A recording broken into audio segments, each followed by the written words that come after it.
ஒரு மனிதன் தேவனை அங்கீகரிக்காவிட்டால், ஒரு மனிதன் தேவனுடைய அன்பை அடையாளம் காணாவிட்டால், ஒரு மனிதன் தேவனை புறக்கணிப்பான் என்றால் என்ன நடக்கும்? அந்த மனிதன் உலகத்துக்குள்ள ஒரு பெரிய தாக்கத்தை உண்டாக்கிய ஒரு பெரிய ஆவிக்குரியவன். அவனுடைய மடியிலே வளர்ந்தவனான ஒரு பிள்ளை, அவனுடைய மடியிலே ஆவிக்குரிய பாடங்களை கற்றுக்கொண்ட பேரன் அதே தாத்தாவின் வம்சத்தை முழுமையாக அழிக்க வேண்டும் என்று கங்கணம் கட்டிக்கொண்டான். அதன் விளைவாக அந்த தாத்தாவினுடைய வம்சத்தையே முழுமையாக அழிக்க வேண்டும் என்று நினைத்த அந்த மனிதன் காணாமல் போய்விட்டான், அட்ரஸ் இல்லாமல் போய்விட்டான், அழிந்து போய்விட்டான். தேவனையும் தேவனுடைய சந்நிதியையும் தேவனுடைய சித்தத்தையும் ஒரு மனிதன் அலட்சியம் செய்தால் அந்த மனிதனுடைய நிலைமை என்னவாகும்? எவ்வளவு ஆபத்துக்குரிய நிலைக்குள் தள்ளப்படுவானோ என்பதை இன்று நான் பகிர்ந்து கொள்ளப் போகிறேன். அது கிமு 47வது வருடம். ஜூலியஸ் சீசர் என்ற பெயருடைய சக்கரவர்த்தி ரோம சாம்ராஜ்யத்தை ஆளுகை செய்து கொண்டிருந்த நாட்கள் அவை. அதே சமயத்தில் ஏதோம் என்கிற ஒரு ராஜ்யத்தை, அந்த ராஜ்யத்தின் கவர்னராக இருந்த அந்திபட்டேயர் என்ற பெயருடைய ஒரு கவர்னரை யூதா பகுதியை ஆளுகை செய்வதற்காக அனுப்பி வைத்தார்கள். அந்த யூத பிரதேசங்களை ஆளுகை செய்வதற்காக அனுப்பி வைக்கப்பட்ட அந்திபட்டேயர் என்ற பெயருடைய அந்த நபருக்கு 2 பிள்ளைகள் இருந்தார்கள்.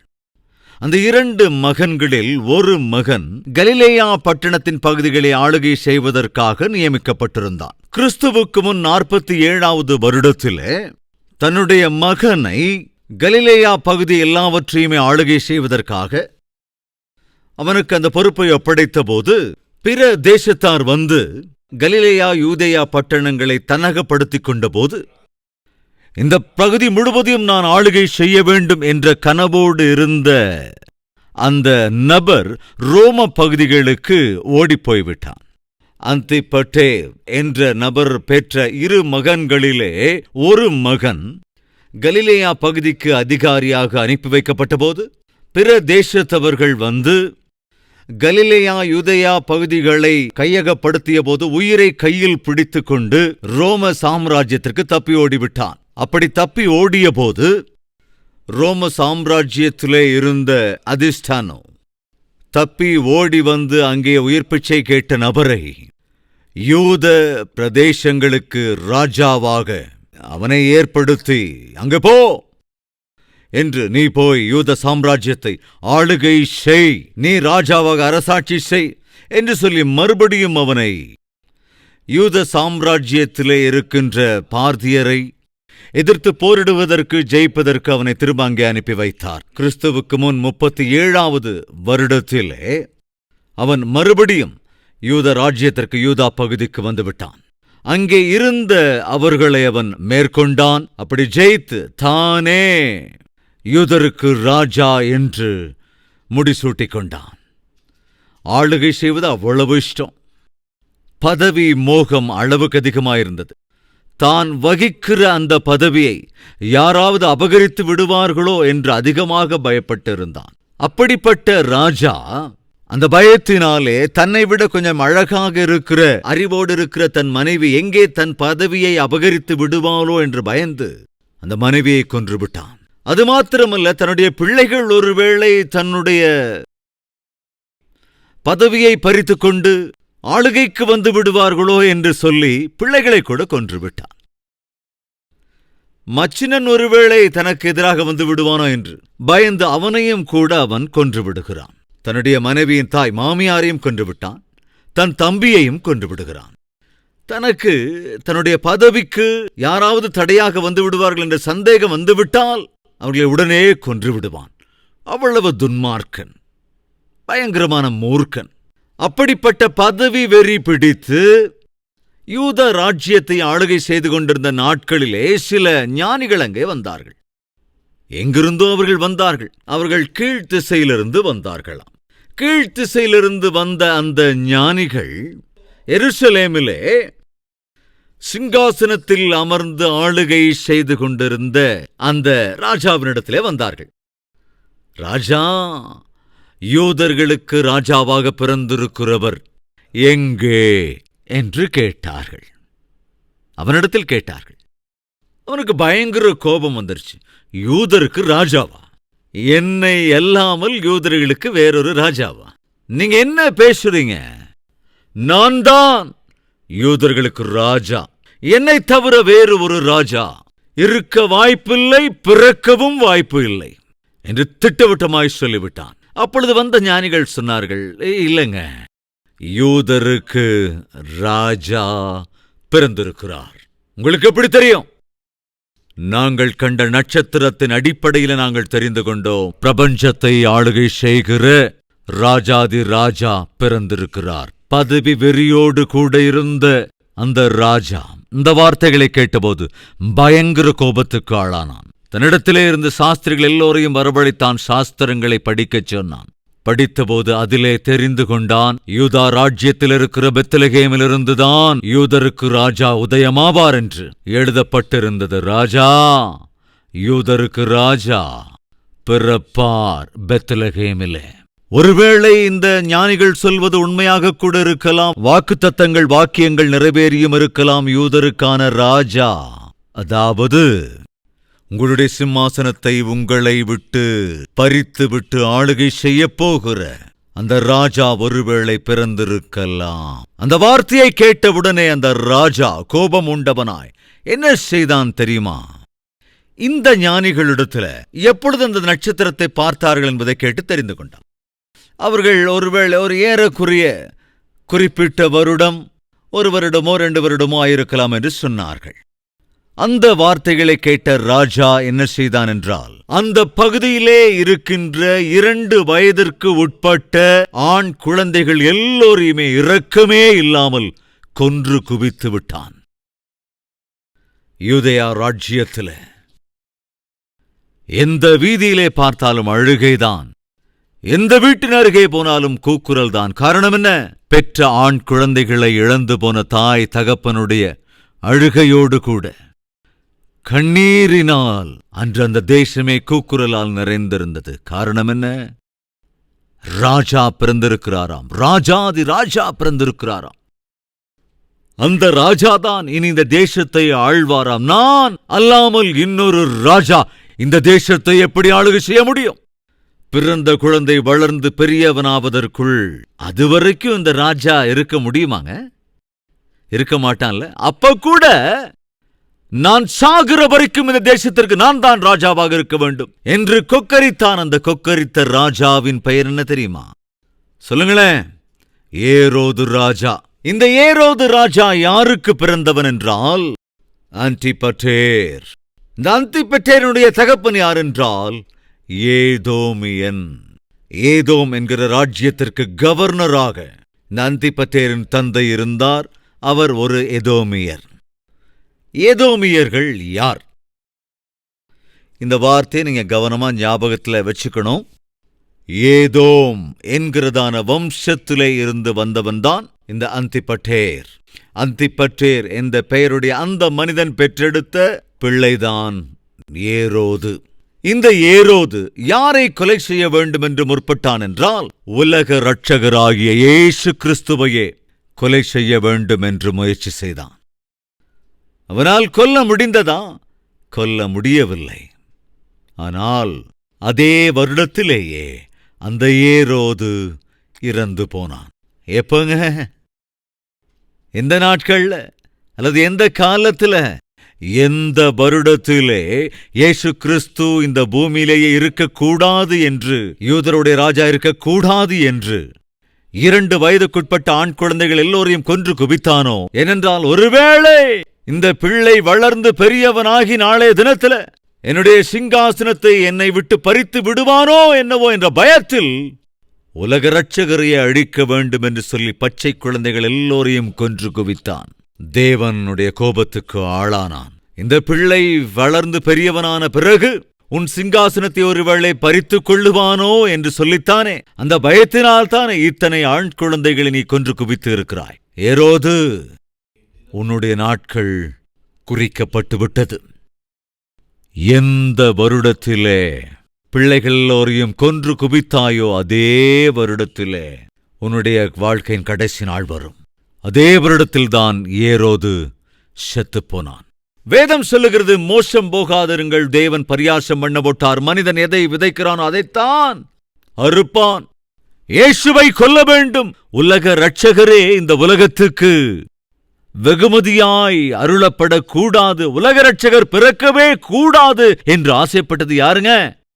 ஏரோது. அந்த ஏரோது எந்த சந்ததியைச் சேர்ந்தவன்? ஏதோம் என்கிற சந்ததியைச் சேர்ந்தவன். கொஞ்சம் முன்னால போறேன், இன்னும் கொஞ்சம் முன்னால போலாம். இன்னொரு நபரை பற்றி கூட உங்களோடு பேச விரும்புகிறேன். அது எஸ்தர். ராணியாக அந்த தேசத்திலே இருந்து கொண்டிருந்த காலம். அப்படி ராணியாக இருந்த அந்த காலகட்டத்தில் ஆமான் என்கின்ற பெயருடைய ஒரு துன்மார்க்கன் அந்த தேசத்திலே இருக்கின்ற யூதர்கள் எல்லோரையுமே கொலை செய்ய வேண்டும், யூத வம்சத்தையே அழிக்க வேண்டும் என்று கங்கணம் கட்டிக்கொண்டு ஆளுகை செய்து கொண்டிருந்த ராஜாவிடத்திலே போய், ஐயா, நம்முடைய ராஜ்யத்திலே நமக்கு சேராத சந்ததி ஒன்று இருக்கிறது என்றான். அந்த சந்ததி எது? யூதாவின் சந்ததி. சரி, அவர்கள் செய்த குற்றம் என்ன? அவர்கள் ஒழுங்காக வரி கட்டுவதில்லை. அவர்களுடைய பேச்சு, அவர்கள் யோசனை நமக்கும் நம்முடைய ராஜ்யத்திற்கும் அவர்களின் நடத்தையும் பழக்க வழக்கமும் நமக்கும் நம் ராஜ்யத்திற்கும் விரோதமாயிருக்கிறது, உமக்கு விரோதமாயிருக்கிறது. எனவே நீங்கள் அனுமதி கொடுத்தால் இந்த யூதர்களின் சந்ததி, யூத ஜனக்கூட்டம் இந்த பூமியிலே இராதபடி செய்து விடுகிறேன். முழுமையாக அவர்கள் இந்த வம்சத்தையே நான் அழித்து ஒழித்து விடுகிறேன். அதன் விளைவாக நம்முடைய தேசத்திற்கும் உம்முடைய ஆளுகைக்கும் எந்தவித பிரச்சனையும் இல்லாமல் பார்த்துக் கொள்ள முடியும் என்று சொல்லி ராஜாவினிடத்திலே பர்மிஷன் வாங்கிக் கொண்டான், கையெழுத்து வாங்கிக் கொண்டான், ராஜாவின் முத்திரையை கூட பெற்றுக்கொண்டான். என்ன அந்த முத்திரை? நீ சென்று யூதர்கள் எல்லோரையும் அழித்து விடு, கொலை செய்து விடு என்கிற அடிப்படையிலே ராஜ முத்திரையை கூட அவன் வாங்கிக் கொண்டான். யார் அவன்? யூதர்கள் எல்லோரையுமே கொலை செய்ய வேண்டும் என்று தீர்மானம் எடுத்து திட்டம் தீட்டி அவளை அழிக்க வேண்டும் என்று திட்டம் போட்ட இந்த நபர் யார்? எஸ்தரின் புத்தகம். வாங்க சில விஷயங்களை பார்க்கலாம். யோபுவின் சரித்திரத்திற்கு முன் எஸ்தர் இருக்கும், எஸ்தருக்கு முன் நெகேமியா இருக்கும், நெகேமியாவுக்கு முன் எஸ்ரா இருக்கும். எனவே நெகேமியாவுக்கும் யோபுவின் புத்தகத்துக்கு மத்தியில் எஸ்தரின் புத்தகம் இருக்கும். அதன் 3வது அதிகாரம் 13வது வசனம்.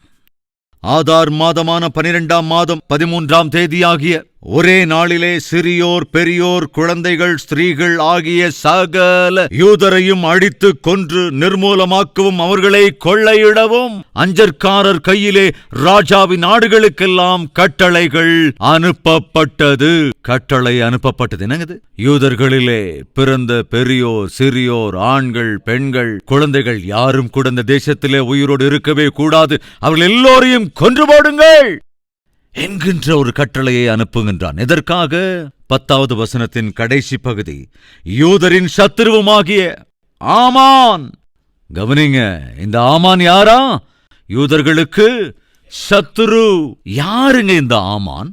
3வது அதிகாரம் 1 வசனம். இந்த ஆமான் யார் என்று பார்த்து விடலாம்.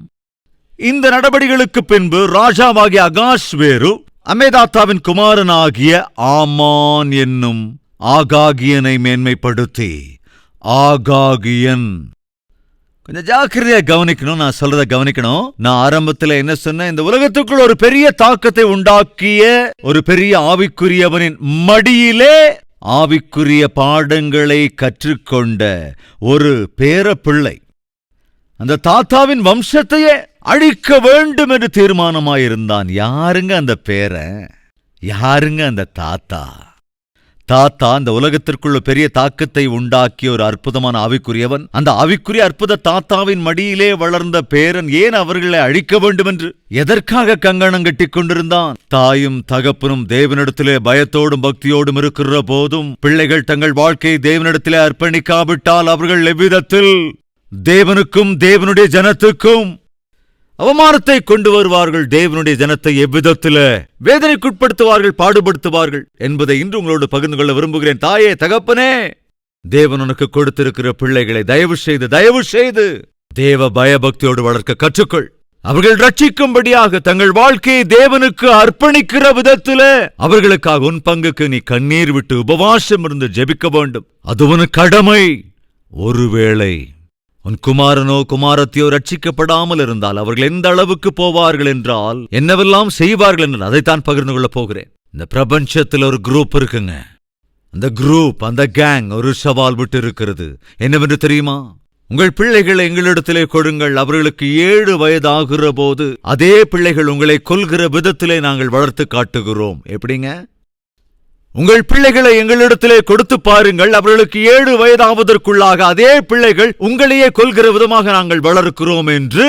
அதாவது அவர்கள் வாழ்க்கையிலே நாடி நரம்புகளிலே கசப்பான காரியங்களை நாங்கள் ஏற்ற முடியும். சாத்தான் அதைத்தான் செய்கிறான். நம்முடைய பிள்ளைகள் விஷயத்தில் அலட்சியமாக இருந்துவிட்டால், அவர்களை சுற்றி ஜெப வேலி அடைக்காமல் நாம் ஒருவேளை ஆவிக்குரிய காரியங்களில் அலட்சியமாக இருந்து விடுவோம் என்றால், நம்முடைய பிள்ளைகளையே நமக்கு விரோதமாக உருவாக்கி, நம்முடைய கண்களுக்கு நித்திரை இல்லாமல், மனசுக்கு நிம்மதி இல்லாமல், வீட்டிலே சமாதானம் இல்லாமல் செய்ய வேண்டும் என்று சாத்தான் கங்கணம் கட்டிக் கொண்டிருக்கிறான். இனி உங்களோடு பகிர்ந்து கொள்கிற விஷயத்தை தயவு செய்து ஞாபகத்தில் வைத்துக் கொள்ளுங்கள். ஒருவனோ உலக இரட்சகராகிய இயேசு கிறிஸ்துவை இந்த உலகத்தில் இல்லாதபடி செய்துவிட வேண்டும் என்று எவ்வளவு பாதகத்திற்கு இறங்கினான் என்பதை பார்க்கிறோம். அதேபோல் இன்னொருவன் இந்த பூமியிலே யூதர்களை இல்லாதபடி செய்ய வேண்டும். எதற்காக யூதர்கள் இந்த பூமியிலே இருக்கக்கூடாது? யூதர்களிலிருந்துதான், யூத வம்சத்திலிருந்துதான் உலக இரட்சகராகிய இயேசு பிறந்து வருவார் என்று சத்துருவுக்கு தெரியும் என்பதனால் அந்த யூதர்களையே அந்த பூமியில் இல்லாதபடி அழித்துவிட்டால், யூத கோத்திரத்திலே யூத ராஜசிங்கமான இயேசு பிறவாவிட்டால் பாவம் செய்கிற மனிதன் ரட்சிக்கப்படுவதற்கான சான்ஸ் இருக்காது. இதுதான் திட்டம், சாத்தானுடைய திட்டம். ஆமான் யூதர்களுக்கு சத்துரு. யூதர்கள் எல்லோரையும் முழுமையா அழிக்க வேண்டும் என்று முயன்றான். யார் இந்த ஆமான் என்றால், வேதத்திலே நாம் பார்த்தோம், அவன் ஆகாகியன். யாருங்க? ஆகாகியன். இன்னும் கொஞ்சம் கூட முன்னால போலாம். 1 சாமுவேலின் புஸ்தகம். யார் இந்த ஆகாகியன்? பார்க்கலாம். 1 சாமுவேலின் புத்தகம் 15வது அதிகாரம். முதலிலிருந்து சில வசனங்கள். கொஞ்சம் கவனமாகவும் மிகுந்த அக்கறையோடும் இந்த செய்தியை கவனிக்கும்படி அன்புடன் நான் கேட்டுக்கொள்கிறேன். ஏனென்றால் சரித்திர குவியலில் மறைந்திருக்கின்ற மேன்மையான சத்தியங்களை, நாம் கற்றுக்கொள்ள வேண்டிய விஷயங்களை உங்களோடு கூட நான் பகிர்ந்து கொள்கிறேன். 1 சாமுவேலின் புத்தகம் 15வது அதிகாரம் முதல் 2 வசனங்கள். பின்பு சாமுவேல் சவுலை நோக்கி, இஸ்ரவேலராகிய தம்முடைய ஜனங்கள் மேல் உம்மை ராஜாவாக அபிஷேகம் பண்ணுகிறதற்கு கர்த்தர் என்னை அனுப்பினாரே. இப்போதும் கர்த்தருடைய வார்த்தைகளின் சத்தத்தை கேளும். சேனைகளின் கர்த்தர் சொல்லுகிறது என்னவென்றால், உன்னை ராஜாவாக அபிஷேகம் பண்ண தேவனனை அனுப்பினார். நான் சொல்வதை கேள். நான் சொல்வதை தயவு செய்து கேள். கர்த்தர் சொல்லுகிறது என்னவென்றால், சவுல், கர்த்தர் சொல்லுவதை கொஞ்சம் கேளுப்பா. சேனைகளின் கர்த்தர் சொல்லுகிறது என்னவென்றால், இஸ்ரவேலர் எகிப்திலிருந்து வந்தபோது அமலேக்கு அவர்களுக்கு வழிமறித்த செய்கையை மனதிலே வைத்திருக்கிறேன். அமலேக்கு அவர்களுக்கு வழிமறித்த செய்கையை மனதிலே வைத்திருக்கிறேன். ஏரோது எந்த வம்சத்தை சேர்ந்தவங்க? ஞாபகம் இருக்கா உங்களுக்கு? ஏதோமியன். ஏதோம் என்ற சந்ததியிலே பிறந்தவன். கட்டாய அதை நீங்க ஞாபகத்தில் வச்சுக்கணும். அதே போல ஆமான் யாருடைய சந்ததி? ஆகாகியன், ஆகாகின் சந்ததி. இப்போ 3வது சந்ததி வருகிறது. சாமுவேல் சொல்லுகிறான், சவுல் அமலேக்கு. கவனிங்க, அமலேக்கியர்களின் அழிக்க வேண்டும். அந்த அமலேக்கியர்கள் இருப்பது கூடாது. அமலேக்கியர்கள் என் ஜனங்களுக்கு செய்த பாதகத்தை நான் ஞாபகத்தில் வைத்திருக்கிறேன். யாத்திராகமம் 15வது அதிகாரம் 14வது வசனத்தை குறித்து வைத்துக் கொள்ளுங்கள். என்ன நடந்தது?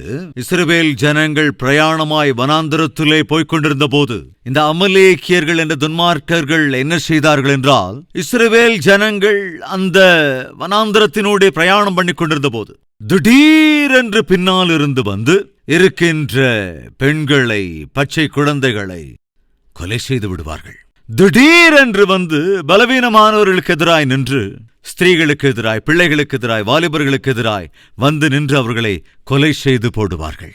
இஸ்ரவேல் ஜனங்கள் வனாந்தரத்திலே பிரயாணமாயிருந்தபோது இந்த அமலேக்கியர்கள் எங்கிருந்து வந்து என்ன செய்வார்களோ என்று பயந்து பயந்து பயந்து கொண்டிருப்பார்கள். தேவன் தெளிவாய் சொன்னார் என்னவென்று, அமலேக்கியர்கள் முறியடிக்கப்பட வேண்டும். ஏனென்றால் அவர்கள் இருந்தால் உங்களுடைய வாழ்க்கையிலே சமாதானம் இருக்காது. அவர்கள் உங்களை நிம்மதியாய் வாழவிட மாட்டார்கள். திடீரென்று உங்களுக்கு எதிராக வருவார்கள். அது மாத்திரமல்ல, நீங்கள் கஷ்டப்பட்டு சம்பாதித்த எல்லாவற்றையும் அபகரித்து போய்விடுவார்கள். அவர்கள் துன்மார்க்கர்கள், துஷ்டர்கள். அவர்கள் முறியடிக்கப்பட வேண்டும். அமலேக்கியர்கள் ஆபத்தானவர்கள், அழித்துவிடு என்று சாமுவேல் சவுலிடத்திலே சொன்னபோது, சவுல் அந்த அமலேக்கியருக்கு எதிராக போய் எல்லோரையும் அழித்துவிடு என்று சொல்லப்பட்டிருந்த வழியில், இப்ப ஒரு ராஜ்யத்தை சுதந்திரிக்கணும்னா ஃபைனலா யாரோட உயிரை எடுக்கணும் சொல்லுங்க? ராஜாவோட உயிரை பறிக்கணும். என்ன நடந்ததோ என்னவோ தெரியல. சவுல் போய் அமலேக்கியரின் ராஜாவாகிய ஆகாகை மாத்திரம் கொலை செய்யாம கூட்டிட்டு வந்துட்டாங்க. ஆகாகை கொல்லாமல் அழைத்து கொண்டு வந்து விட்டான். அதை வாசிக்கலாம். 8வது வசனம். அமலேக்கியரின் ராஜாவாகிய ஆகாகை உயிரோடே பிடித்தான். ஜனங்கள் யாவரையும் பட்டய கருக்கினாலே சங்காரம் பண்ணினான். ஜனங்கள் எல்லாரையும் கொண்டு போடுவானா, ராஜா மாத்திரம் உயிரோட வச்சிருவானா. அந்த ராஜாவை மாத்திரம் உயிரோடே விட்டுவிட்டான். அந்த ராஜாவுக்கு மனைவி இருந்தாள். அந்த மனைவி பிரெக்னன்டாக இருந்தாள். ஆகாகும் ஆகாகின் குடும்பத்தாரும் சவுலினாலே கைது செய்யப்பட்டு கூட்டிக் கொண்டு வரப்பட்டார்கள். ஆகாகை அவன் கொல்லவில்லை. சாமுவேல் வந்து கேட்கிறான், ஏன் தேவன் சொன்னபடி நீ செய்யவில்லை? செய்துவிட்டார் அல்லவா? நீ தேவன் சொன்னதை செய்தாய் என்றால் ஏன் அந்த ஆகாக் ராஜா இன்னும் உயிரோடு இருக்கிறான்? அமலேக்கியரின் ராஜா இன்னுமே உயிரோடு இருக்கிறான். அந்த சமயத்திலே சாமுவேல் தானே ஆகாகை, அதாவது அமலேக்கியரின் ராஜாவை கொன்று போட்டு விட்டான். பிறகு என்ன நடந்தது? இந்த மூர்க்கனான சவுல் ஆகாகை கொலை செய்யாமல் ஆகாகையும் ஆகாகின் குடும்பத்தையும் அவன் பிழைக்க வைத்ததினாலே பிரெக்னன்டாக இருந்த ஆகாகின் மனைவி தப்பித்து ஓடிப்போய்விட்டாள். அப்படி தப்பித்து ஓடிப்போனதினாலே பிறந்து வந்தவன்தான் ஆமான். யாருங்க? ஆகாகியன். எங்கிருந்து வந்தவன்?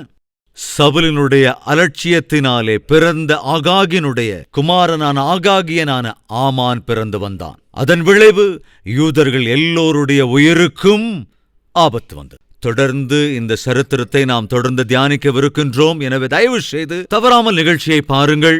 அற்புதமான இந்த செய்திகளின் மூலமாக தேவன் கட்டாயமாக நம்மோடும் நம் பிள்ளைகளோடும் திட்டவட்டமாக பேசுவார் என்று நான் விசுவாசிக்கிறேன். என்னோடு விசுவாசிப்போர் இருந்தால் ஜெபத்திலே ஒருமனப்படுகிறீர்களா?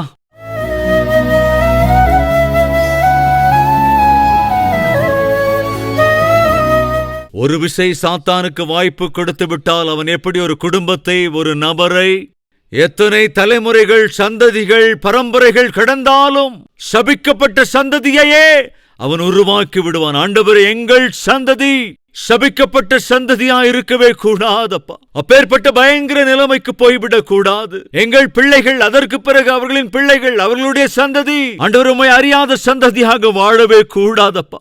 உம்முடைய பார்வைக்கு சபிக்கப்பட்டவர்களாய் இருக்கவே கூடாது. ஆண்டவரே, எங்களை மன்னிங்க. நாங்கள் செய்கிற எல்லா பாவங்களையும் மன்னிங்க. எங்கள் பிள்ளைகள் செய்கிற பாவங்களையும் மன்னிங்கப்பா. ஆண்டவரே, எங்கள் பிள்ளைகளை நாங்கள் வளர்க்க வேண்டிய விதத்திலே வளர்க்காமல் இருக்கிறோமோ என்னவோ, எங்களை மன்னிங்க ராஜா. இது முதற்கொண்டாவது இன்னும் அதிக பக்தியோடும் அக்கறையோடும் குடும்பத்தை காத்துக்கொள்வதற்கும் பிள்ளைகளை காத்துக்கொள்வதற்கும் ஆண்டவரே, எங்களால் செய்ய முடிந்த எல்லாவித முயற்சிகளும் செய்ய நீர் கிருபை அருள வேண்டும் என்று தெளிவாய் திட்டவட்டமாய் எங்களோடு பேசியதற்காக உமக்கு ஸ்தோத்திரம் செலுத்தி இயேசுவின் நாமத்தில் வேண்டிக் கொள்கிறோம் பிதாவே, ஆமென்.